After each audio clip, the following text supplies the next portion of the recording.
First of all, I am a shitty husband picker. You never give up. I know I'm an excellent wife. I know that. That's good. Number 2, I am on a continual improvement program. Number 3, I'm no quitter. And it's so funny, because one of my ex-husbands said to me, oh, right, like, you imagine what people will think when you're divorced 3 times. I said, I don't get married because of what people will think, and I'm not going to base my divorces on what people are think. Either they like me or they don't, and I don't care.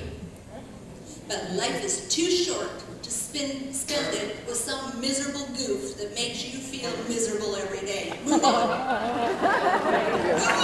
That's it. It's over. I think when my darling Kevin asked me to marry him 8 years ago, and I said, really? You want to go before? Do this? He said, I would prefer if you would refer to me as your last husband. So I like this man. He is going to be just fine. So anyways, you know what? In the past, it's your education. Learn a lot from it. Be better for it. And realize this, your past does not dictate your future. Unless you choose to keep dragging it along with you. So I'm going to challenge you today. You find a way, take a moment to yourself, write it on a piece of paper, rip it up, throw it in the garbage. But when you walk out the front door of this building tonight, at the end of this day, I want you to leave the past behind you. And I want you to walk into your future with all the possibilities and all the potential. Give yourself a clean slate. Let it be a new beginning for you. Let it be a reinvigoration and revitalization of your hopes and your dreams where you've dusted them off and you let them be new again. Are you ready for that? Yes. Well, as we go through, yes, so that means you need to make peace with it. Don't be embarrassed of your past. Don't resent your past. I gotta tell you, there's lots of really successful, amazing people that had crappy parents and crappy childhoods and have had traumatic, horrible things happen to them, including cancer. So what? It's over. Let it be over. Just let it be over. You're either going to be better or bitter. Let it be better.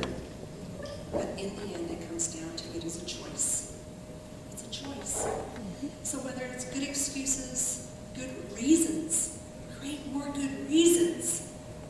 That becomes a way of retraining your thinking. And I want to give you a couple things so that when something happens, rather than going into a negative excuse, go into a good reason. And so we go through and we're going to flip your switch through, giving yourself a purpose. One of the big drivers for me is it would be easy for me to lay down and stop and just be. But I got 6 little grandkids that are watching me. I'm teaching my granddaughters how to be a woman. I've always said, I'm going to go and be the woman I want my daughter to be. That's all. And so when I feel weak and tired and broken, I think I don't even want my daughter to feel this way. I want to show her how to be resilient and how to get up. Just be that.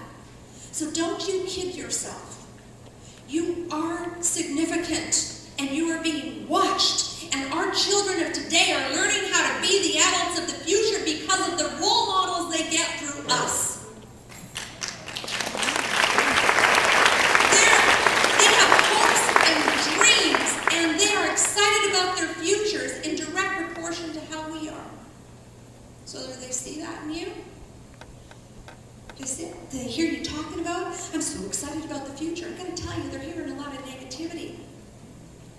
Oh, the future, I don't know where this economy's going.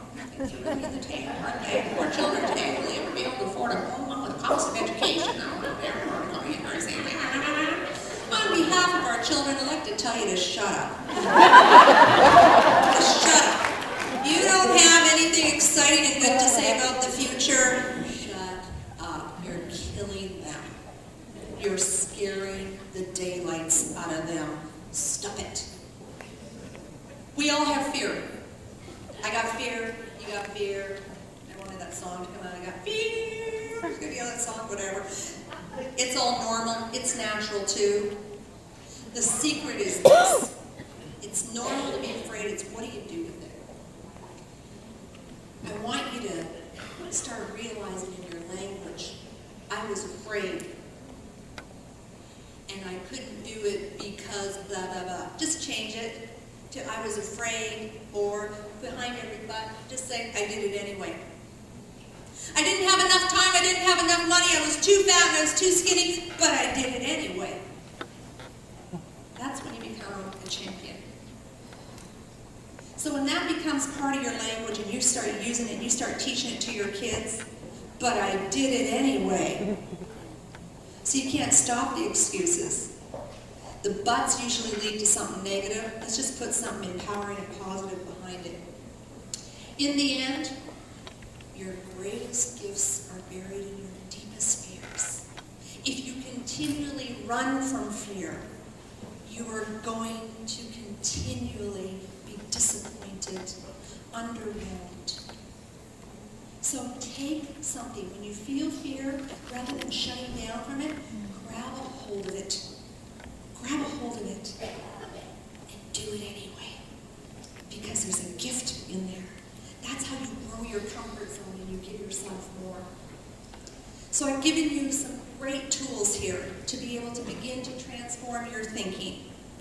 And in the end, when you leave here today, with all of these speakers, I hope you've created a new story of who you are, what your life is about. I hope you've created some new excuses to go out and be more, have more, and do more. In the end, there's nothing perfect. There never is a perfect. But you know what? If you just start today and do something, you don't have to do everything. Just do something and watch what happens. So I just want to let you know that being uncomfortable is where it all begins. Get uncomfortable. Scare yourself a little bit. And watch how things begin to unfold in your life in a bigger and more exciting way than you ever have before. So we have choices to make, and I suggest that you start with this, asking yourself with every goal, what will people think? And if you go to the negative, they're going to think I'm stupid, I'm dumb. Go to the positive. People are going to think I'm amazing, and this was phenomenal, and they're going to thank me for this. What if I fail? Wow, I'll be so much smarter. Isn't that great? See how we start to transform our thinking to the positive side, bringing it to the light, asking yourself these questions with some good excuses, finding some entitlement because you really do deserve it. So I want to thank all of you for today. Go ahead, Margaret Ann here. And that today I hope that you do find your big something. And I want to offer you all a little gift here from us, in that as you take a hold of this and let this be a turning point in your life, and make sure that you're living your life without regrets, because I can tell you in the end you only regret the things that you didn't do. And that means starting by getting really clear on what you want, why you want it, and believing that you really do deserve it. So I have a book that I have written on my journey and what I'm doing nowadays with my graduate network, which I'm super, super excited about. I'm watching lives change every day. The beautiful thing is we've become a community of people that really embrace each other's hopes and dreams, and we are totally committed to helping each other achieving more, being more, and doing more. And it's been something that I've been looking at doing for a long time.